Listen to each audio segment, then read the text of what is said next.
your doctor's note. Either I have to get a new knee, or I have to take a long pee, or I have to go to Milwaukee. I don't know. Maybe my eye doctor could make out what he would do. Now, years ago, when I was just married, my wife would tell me, Johnny, dearest, you don't listen to me. Or something like that, I don't know. Lately, she says, John, you don't hear me. So I decided to get a second opinion. I went to an ear doctor, and he gave me a bunch of tests, and then he comes into the room and he says, John, you failed your urine test. And, well, I take the same drugs all the time. I have prescriptions for most of them. And he said, you failed your urine test. He said, and I said, slow. So I said, I didn't take one. And then he comes up to me and he says, hearing, you failed your hearing test. And here's a prescription for a hearing aid. Fill it. I told him I would fill it when I needed it. Now, why did that doctor spend all that time talking about urine? Switch topics to hearing. I can't trust a thing he says. Maybe I don't see so good, and maybe I don't hear so good, and now my friends are telling me, John, you don't smell so good. Does that sound like a criticism? I will not hear the word of a critic. Actually, I won't hear the word of anyone unless I see their lips move and I concentrate real hard. It's true, as you get older, some of your senses decline. But nature's wonderful. It has enhanced other senses. Enhanced! I have an enhanced sense of doom. I keep feeling one day I'm going to wake up and I'm going to read my name in the obituary. Now, that's a ridiculous fear. I know it's ridiculous. You don't have to tell me. I'm never going to read my name in the obituary because they're going to misspell it. I'll be dead and I won't even know it. Oh. That's what it is at this age. We could do ordinary, simple things. A little over a year ago, I went to bed, I was feeling fine. And when I woke up, I had a terrible pain in my back. How many has that happened? Now, some of you are thinking, oh, a little over a year ago, that's when his wife got that brand new titanium knee. With that knee, she could punch a hole in oak. That's probably what causes pain, but no, she told me I just slept funny. Not only that, but a month ago, I threw out my shoulder trying to shave the hair off my back. Now, how many has that happened to you?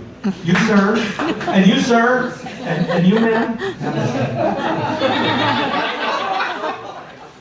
It's not all that complicated. There's these chronic illnesses. We have these illnesses that really aggravate when we're older. I found out recently that 60% of my friends suffer from lactose intolerance. Luckily, that means that 40% of my friends are just plain intolerant. And then we're susceptible to illnesses. We get them for no reason at all. Last month, my wife went with the girls to see a show, Thunder from Down Under. And when she came back, she had palpitations. Palpitations! And she's susceptible. It gets her, anything could set her off. Now, she gets palpitations when she sees a fireman. She gets palpitations at the movies, George Clooney or whatever those guys are. And I think she's reached a new level today. It's become even more insidious, it's more widespread. She had palpitations when she saw Marcello. Thank goodness I'm the only one that could calm her down. This is what you could do after 42 years of marriage. Yes. 43, October 20th.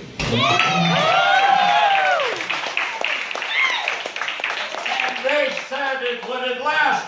They said it wouldn't last because our families were incompatible. She was from the north side. We were from the south side. She was a supporter of the Cubs.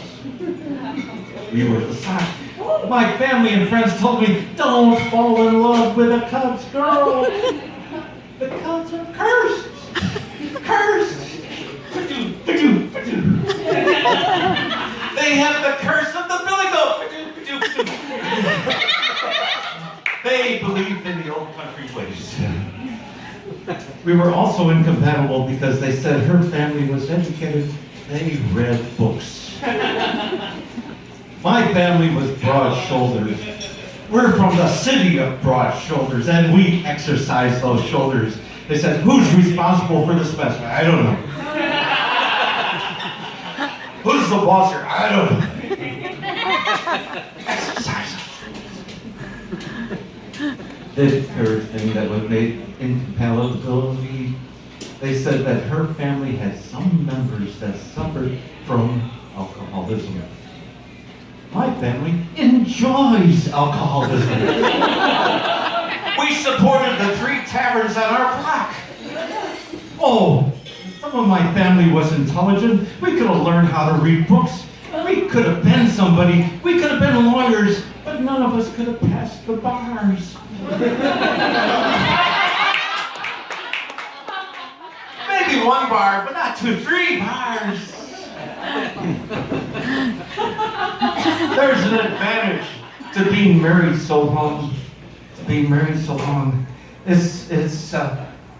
We have short, sweet communications. We know what we're going to say. In the morning, when I see Mern, I go in there and I say, ah! And she says, ah!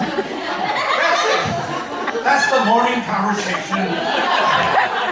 Because she knows everything I'm thinking, everything I'm going to say. I might go in there and it's good that she knows everything I'm going to say because she fills in my blanks. She fills in the blanks. People say, John, how old are you? And I say, and she'll come in there 79. She fills it in. But it's not only that. She makes me more intelligent. People say, John, what were you watching on television? And I'll say, and she'll say, he was watching the formation of the universe, a BBC presentation, 2-hour special. Right. That's what a wife will do for you. And she's like, right, I don't tell. What I was going to watch was the Murray Show. I want to know who's the father. Why are they on that program? But, so you know a bit about me. You know that I have a TV, and you know I have a remote control. And so I want from nothing in life. I got everything. Except, I'm reminded every now and then that there is something missing from my life, and it occurs at the doctor's office. He's got this secretary, receptionist, and she looks like she dresses herself in Fredericks of Hollywood. And she comes over, and the files are always in the bottom drawer of the file cabinet. And without bending her knees, she bends over to file.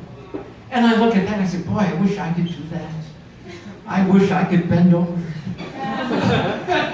I see change, I have to leave it there. My shoe gets untied, I have to leave it there. If only I could. But I know, and you know, that my time is running short. I knew that before I came here. I would like to know how I will be remembered. Will I? You might not remember much of what I say. You might not retain much, but I know some here are retaining their water. But how will you remember me? Will you remember me as the old man who could not control his bladder or blather? Or will you remember me as the old man who, like a good massage, left you with a happy ending?